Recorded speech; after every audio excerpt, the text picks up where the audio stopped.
Welcome back for another deep dive. Today we're taking a closer look at a painting.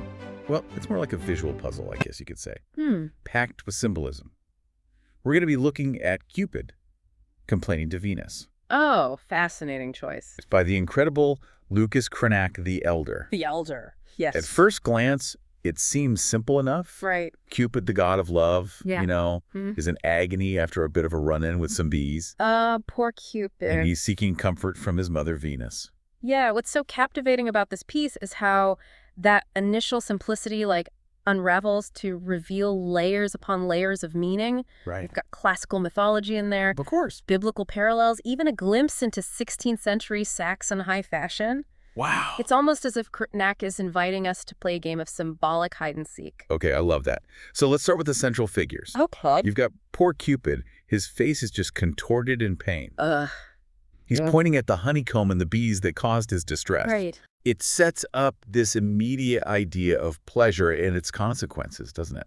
Absolutely. It's almost like a visual representation of that age-old saying, Yeah. be careful what you wish for. Mm-hmm. But then our attention is drawn to Venus, Yeah. and she's not exactly mirroring her son's distress, is she? Not at all. Mm-hmm. In fact, she seems almost detached from Cupid's plight. Yes. Her gaze is fixed directly on the viewer, and It's powerful. it's quite a seductive look, almost knowing. Yes, very much so. And then there's that apple branch she's holding. Yes. The apple branch, such a subtle detail, yet it completely shifts the tone of the painting. Really? Yeah, we can't help but think of Eve and the forbidden fruit from the Garden of Eden. Oh, okay. Suddenly we're not just dealing with a childish mishap, Okay. We're grappling with temptation, knowledge, perhaps even sin. It's incredible how Cranach introduces this layer of complexity so subtly. Mm-hmm. But Venus's captivating gaze isn't the only thing that draws us in. Her attire also holds a fascinating story. Doesn't it? Oh, Yeah. definitely. What can you tell us about that? Definitely here we see another layer of Cranach's genius. Okay. Venus, a Roman goddess, is adorned in the luxurious garments of a Saxon noblewoman. Oh, wow. That rich velvet hat, the intricate jeweled choker. Mm-hmm. It's a striking blend of classical mythology and the fashion of Cranach's own time. It makes you wonder about the intended audience for this painting, doesn't it? It does, yes. We know it was commissioned by the electors of Saxony, a powerful ruling family during this period. Yes. It's a curious juxtaposition, this seemingly erotic, even playful image created for one of the most influential families of the time. Right. It's like Cranach was walking a tightrope between the sacred and the secular. Exactly. And that tension is further heightened when we examine the landscape. Oh, interesting. It's almost as if Cranach has created two separate worlds within this single frame. Okay. On one side, we have a dark, almost ominous forest with a stag and a doe, classic symbols of lust and the chase. They add this element of untamed desire, of primal instinct, wouldn't you say? It definitely creates a sense of impulsiveness and danger. Yes. But then your eye travels across the painting. Yes. And you're met with a completely different scene. Indeed. On the other side, we have this peaceful river reflecting a magnificent castle and a charming cantilevered house. Oh. Graceful swans, long associated with love and fidelity, glide serenely on the water. It's so peaceful. It's an image of tranquility and order, almost utopian in its beauty. Yes. The stark visual contrast echoes the tension we see between Cupid and Venus, and it all circles back to the painting's inscription, Right. which reminds us that life's pleasure is mixed with pain. Oh, I see. So is Cranach simply cautioning us against the dangers of pursuing pleasure? Or is he suggesting something more profound about the different paths we can choose in life? That's the beauty of this work, isn't it? Yeah. It doesn't offer easy answers. No. It invites us to grapple with these questions, to explore the different interpretations, to find our own meaning within its layers. It's like Cranach is saying, here's a mirror reflecting the complexities of human experience. Now, what do you see? I like that. Yeah. That's a great way to put it. And speaking of interpretations, those bees and the honeycomb they guard, they're not just random details, are they? I was just thinking about that. Bees and honey, they've been symbols for so much throughout history. Precisely. Think about it, bees, with their incredible work ethic, creating this golden, valuable substance. Yeah.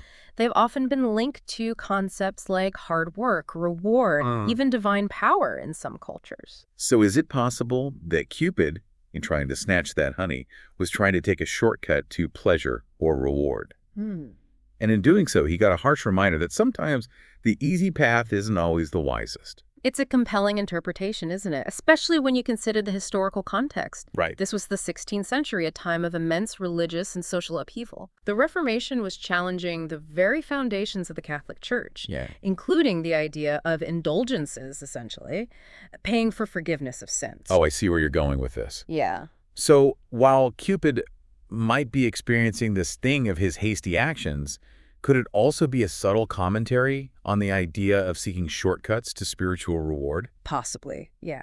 Could those bees represent the sting of divine justice for those who try to circumvent the true path? And remember, this painting was commissioned by the electors of Saxony, who were key players in the Reformation. They were actively breaking away from the Catholic Church, forging a new path based on a different set of beliefs and practices. So could this painting be seen as a visual statement, a reinforcement of their own beliefs? Possibly. A way of saying true reward comes from hard work and dedication, not from taking shortcuts or relying on outdated systems. It's certainly a possibility, and it adds yet another layer of intrigue to this already fascinating work. Wow. But let's go back to Venus for a moment. She's holding that apple branch, seemingly oblivious to Cupid's pain. Right. It's as if she's already mastered those lessons about temptation and consequence, and is now inviting us to contemplate the same choices. It's almost as if she's saying, I've tasted the honey, I've felt the sting, and now I offer you this knowledge. What will you do with it? And that brings us back to that striking contrast in the landscape. Yes, the wild, untamed forest versus the idyllic, ordered world reflected in the river. Right. Could those two landscapes be symbolic of the different paths one can take in life?